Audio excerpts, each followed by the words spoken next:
사진 출처 서울시 제공. 서울시가 무주택 청년의 주거 이동 비용 부담을 줄이기 위해 부동산 중개보수와 이사비를 지원하는 하반기 사업을 연다.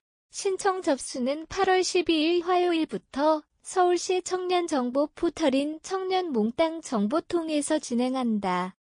상반기 6,000명에 이어 하반기에는 4,000명을 추가로 모집해 연간 1만 명 규모로 확대한다는 계획이다. 지원 대상은 서울에 거주하는 만 19세에서 39세 무주택 청년이다. 특히 전세 사기 피해를 겪은 청년과 돌봄을 책임지는 가족 돌봄 청년 월세와 고시원 등 열악한 주거에 머무는 주거 취약 청년을 우선 지원 대상에 두었다. 청년의 실제 주거 이동과 정에서 가장 부담이 큰 비용으로 꼽히는 중개보수와 이사비를 직접 보전하는 방식으로 설계해 체감 효과를 높였다는 것이 시의 설명이다. 상반기 집행 결과도 공개됐다. 1인당 평균 지원액은 34만 7천 원으로 나타났다. 신청자의 90%는 1인 가구였고 연령대로는 20대가 60%를 넘었다. 생애 첫 독립이나 주거 이전을 준비하는 청년층이 대거 몰린 결과로 풀이된다.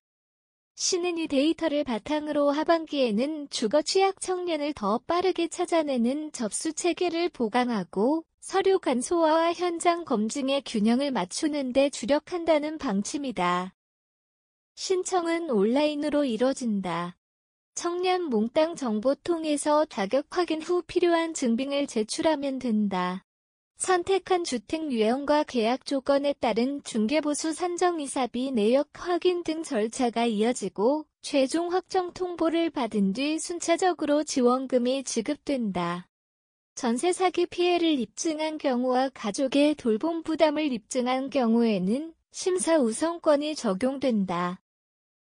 서울시는 이번 사업을 단발성 비용 지원으로 한정하지 않고 청년 주거 정책의 사각지대를 메우는 통로로 운영할 계획이다.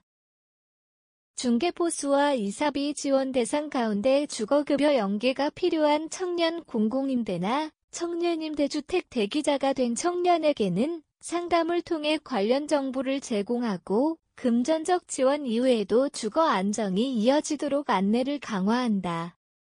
또한 신청 단계에서 발견되는 불합리 계약과 과도한 중개보수 요구에 대해서는 유관부서와 협조해 피해 예방을 돕는다. 전세 사기 후유증으로 불안정한 주거를 전전하는 청년 돌봄으로 소득 활동이 제약되는 청년 원룸과 고시원 등 협소하고 안전이 취약한 공간에서 생활하는 청년에게는 이사비 한 번의 지원이 삶의 전환점이 될 수 있다. 시는 상반기 데이터를 근거로 하반기에는 구별 수요 편차를 반영한 안내와 상시 상담 창구를 확대한다. 청년층의 익숙한 모바일 환경에 맞춘 신청 화면 알림과 일정 안내 기능도 고도화한다. 시 관계자는 청년 정책에서 누구도 소외되지 않도록 사각지대를 먼저 찾아내고 지원 폭을 넓혀가겠다는 원칙을 밝혔다. 복지와 주택 고용과 교육 등 다른 부문과의 연결을 강화해 청년이 주거 안정을 디딤돌 삼아 학업과 일자리 돌봄과 회복으로 나아가도록 하겠다는 목표다. 서울 거주 19세에서 39세 무주택 청년에게 중개보수와 이사비를 지원한다. 하반기 4,000명을 8월 12일부터 접수한다. 전세 사기 피해자와 가족 돌봄 청년 주거 취약 청년을 우선 지원한다.